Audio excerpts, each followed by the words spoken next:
What's good, guys? Mookie here with another edition of Mookie's Meals. Well, I've already pretty much cooked this before, but I kind of wanted to talk a little bit about my diet, where I'm at with my weight loss right now. I told you guys in the last video I'm doing the weight loss journey with Pitt again. So I just hit my lowest number of all time, 269.2. I haven't been under 270 since I think my freshman year of high school or 8th grade. I remember my PE teacher when I was 250 and so it was either in 7th or 8th grade, used to be like super worried about me, would always have me do extra 3 or 4 times a week. We do this thing called the 10-minute run. He would make me do it twice because I was I was always a bigger kid. So he saw ahead. He's like, man, this can't be healthy. This kid's in 8th grade, 250. So the fact that I'm almost at that number is crazy to me. I feel like my joints, even from this last 10 pounds I've lost, going from 280 to 269, it's like the world of difference. I feel my knees are even lighter. My ankle, I sprained my ankle. It's like the pressure off that is huge. So now I'm losing just a few pounds every week, but it's making a big difference. So, anyway, I want to talk a little bit about diet. So, I've kind of like had a lot of, in the beginning of my journey, I was super disciplined. I've had times, like I always say, the weight loss journey, there's going to be ups and downs. It's never going to be linear. You're going to have your challenges and your obstacles. Like, even when I was doing the mile car push in our last video, there would be like hills and there'd be speed bumps, which would make the push like tremendously harder.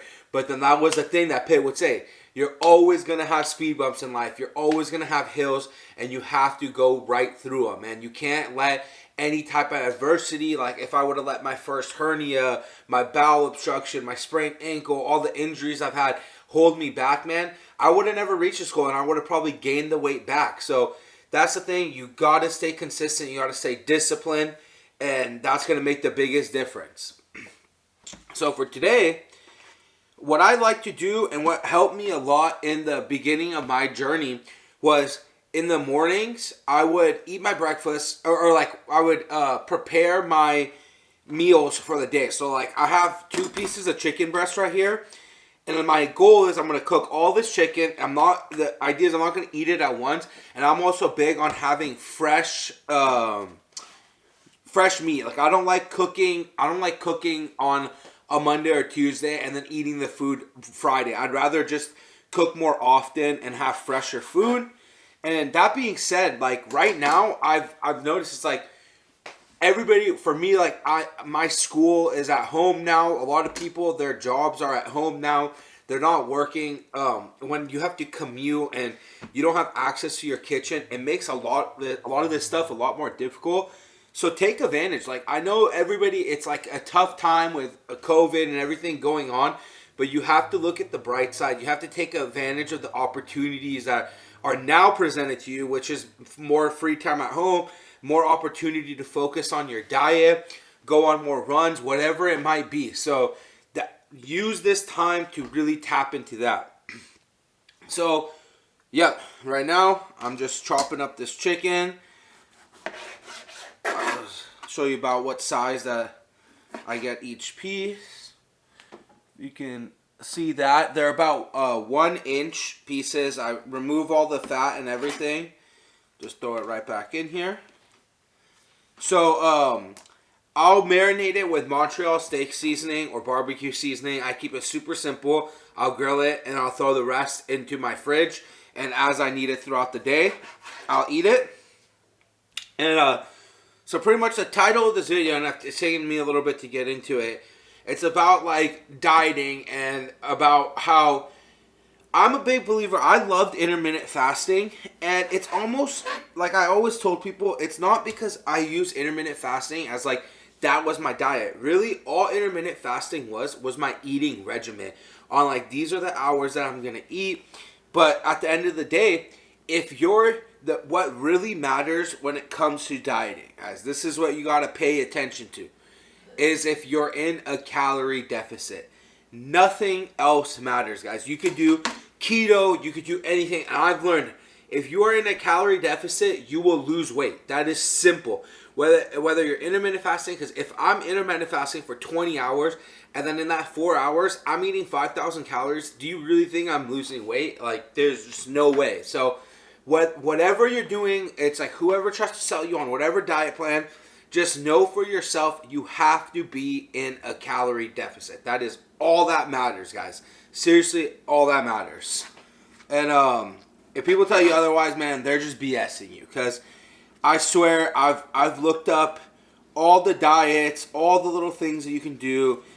It's all like, yeah, like there's gonna be benefits from all of it, but the secret behind all of them is putting their person in a calorie deficit. So, yep, that's pretty much my mentality now. It's just I realize I have to, if I want to lose more weight, like once I get down, and it's simple too. Like you're gonna like that's why people say plateau. So like you will plateau. Like let's say you're eating 3,000 calories and you're losing weight for 2 months on that.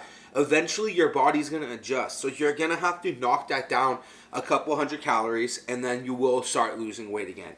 It's just don't try not to overcomplicate the whole process, and it'll make it much easier, guys.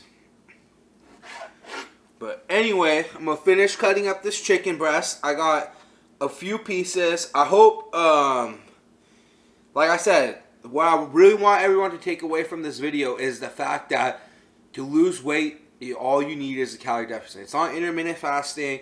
It's not any of that other stuff. That is just an eating regimen. Keto is temporary. Carbs are not bad, guys. These things are all myths, man. Like, you, at the end of the day, you have to just eat less food. You have to put less food in your body, and you will see results. And but good. And also, what I say too is like, you can eat, and honestly, like if you want to eat 2,000 calories of McDonald's and that's keeping you at a calorie deficit, that's fine. But even what I've noticed is when I'm eating really good foods, I'm fueled up. Like, because I do these crazy workouts, and there's no way I'd get through these with eating McDonald's every day. Because even like when I did the video about my opening up of my fast food addiction, it was, I even till now, like I wasn't eating like the way I used to. Like I would still check myself. I'd always like, it was a struggle of keeping that balance of and that's why I was saying like I was falling back into that pattern, because it was very tough for me to like I would eat it and I would get that addiction. I'd get the craving, even if I wasn't doing it every day. I knew that was why I wasn't continuing to lose weight. It's because I would be in a calorie deficit for, oh yeah, this is what I want to talk. It's not just about being in a calorie deficit for 1 or 2 days. You have to do this for an extended period of time. That's exactly what I was going to touch base on right now. Is that even though I was in a calorie deficit for, let's say, 2 days, and then I'd come out of it and I would eat that McDonald's meal, which sometimes wouldn't even be crazy. Like it would just be like a, let's say for instance, a medium-sized Big Mac meal with no soda even. It would then kick my trigger my cravings. And even if I didn't, it would take me out of that calorie deficit, put me in a surplus, and then let's say like for 1 or 2 days, now I'm not tracking, I was just staying in this position where I wasn't gaining weight, but I wasn't losing weight. That's why I was like, I was able to maintain, even though, but like that was what was bothering me, is like I was maintaining it, but I was training like crazy. So I knew like, man, I'm doing myself an injustice by doing all this training but not fully taking advantage of it. So we ain't doing that anymore, guys. Anyway, got all this chicken cut up. Hope you guys are still with me.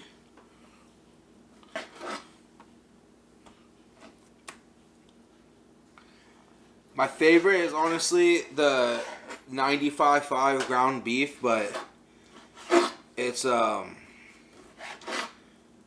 man, nothing's healthier than this chicken. So I got this all right here. It's all cut into cubes. I like doing the cubes. It's a lot easier. Grab my seasoning, throw it on the grill, show you guys that final product. Let's go. Alright, so I got that chicken on that stove now. We got it grilling. I probably overloaded the pan a little bit, but I'm trying to get this done, baby. And Oops. Put that down. Got my big old tripod right here. That's the trick. Anybody want to know what I seasoned it with? Yes, sir. Chicken is looking fire, guys. It's almost ready. Just flipped it. Leave it for about another 5 minutes. Over here, got some brown rice my sister made. She's a vegetarian, so I'll show you guys what she made today. It's a little black beans. Get that protein. But yep, so chicken's almost done. Would have it with a little bit of the brown rice. I usually eat white rice. Doesn't really matter to me. This is the brown rice that Nidra had showed me in that stir fry video. I loved it ever since. So rock with that. But show you guys that final process. Let's go. Chicken cooked. Probably took me about 15 minutes. Let me show you guys real quick the biggest difference. My mom encouraged me to do this because it seriously helped. It's made my life so much easier. Is I invested in one of these pans. I'll ask my sister she got it off Amazon, what the exact brand is, but it makes cleanup way easier. Nothing sticks. I had bought in these like cheapo freaking pans from Kohl's. They were horrible. They never worked well. But right here, I got some chicken, some rice. This is the meal that I'm about to head off to the gym. I'm going to be there for most of the day, so I want to make sure to have a meal ready for me then. Then I have extra chicken. This is probably about 2 meals worth. So I'm going to close this up, save it for later. I can have it with some veggies. I can have it with some more rice. But now I know I don't have that stress of like I don't have food. That is the worst thing and worst feeling, because that is what leads you to eating fast food and things that you're not supposed to be eating. But let me do a little sample. Wow. My God. It's that steak seasoning on that chicken. Unbelievable. Never get over that. But yeah, guys. Keep it simple. Don't overcomplicate it. And finish to it. This is key right here. Be prepared. The more prepared you are, the more success you're going to have with your diet. I'm telling you, you don't want to be wasting money eating out and doing all that stuff. It's not worth it. Ultimately, the purpose of this video is there's no special diet. There's nothing that's going to get you results. At the end of the day, you just have to be in the calorie deficit. Whatever way you want to do it, do it. Don't starve yourself, because if you starve yourself, you will lose weight. Eventually, though, you will gain that weight back if you didn't learn the lifestyle habits to maintain it. So I have a lot of people who tell me about how they lost over 100 pounds by starving themselves, but obviously they gained it back. It didn't last. We don't want to do that either. I appreciate all the support, guys. Seriously, I can't thank you all enough for from the beginning. It's like from the accountability, the motivation, hearing everyone else's stories. It's genuinely changed my life, changed my passion for what I want to do in my life. So I have to thank all you guys. Obviously, thank the man Pitbull, but I don't even need to say that at this point. I think we know that. But, yup, please like, comment, and subscribe. I will see you guys next time.